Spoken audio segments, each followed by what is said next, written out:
If a place is silent long enough, it starts to whisper back. Blackridge Asylum closed its doors in 1984. Some say because of a fire. Others say it was because something refused to leave. And tonight, someone's going back inside. He hasn't been seen since. Liam Grayson was a debunker, a skeptic. His channel, Exposing the Haunt, had hundreds of thousands of followers. But lately, views were dropping. So when a fan dared him to spend the night in Blackridge Asylum, he said yes before even researching it. He should have.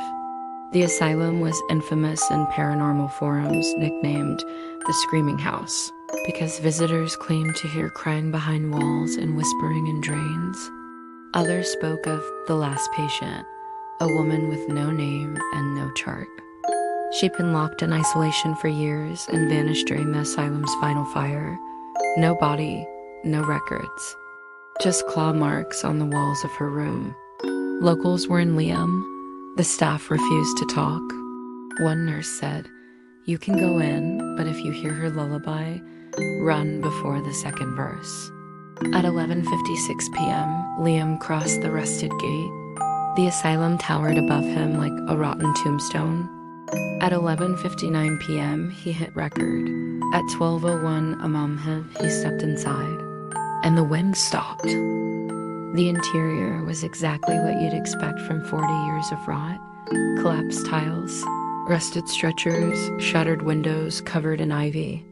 But there was something more, a silence that felt alive. The walls were sweating. Liam moved room to room, narrating to the camera.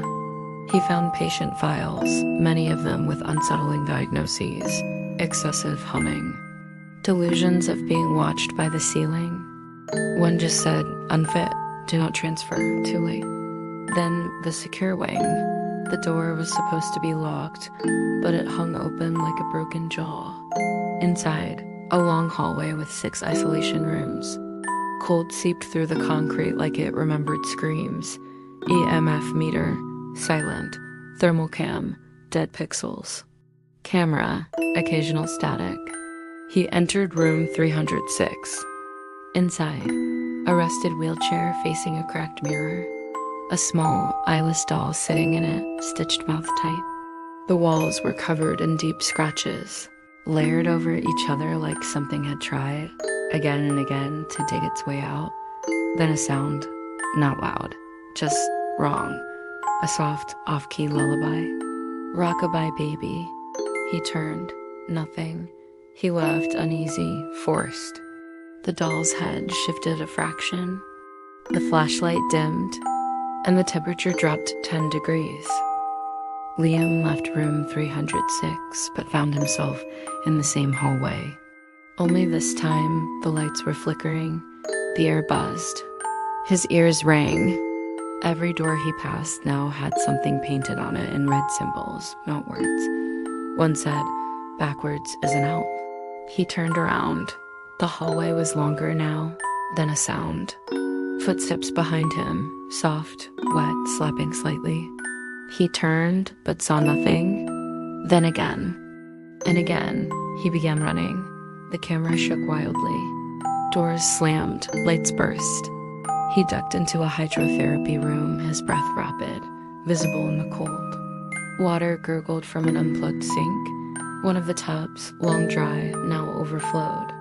And in it a shape moved. He backed away, whispering, "This isn't real, this isn't real." Then, from the mirror above the sink, a woman stood behind him.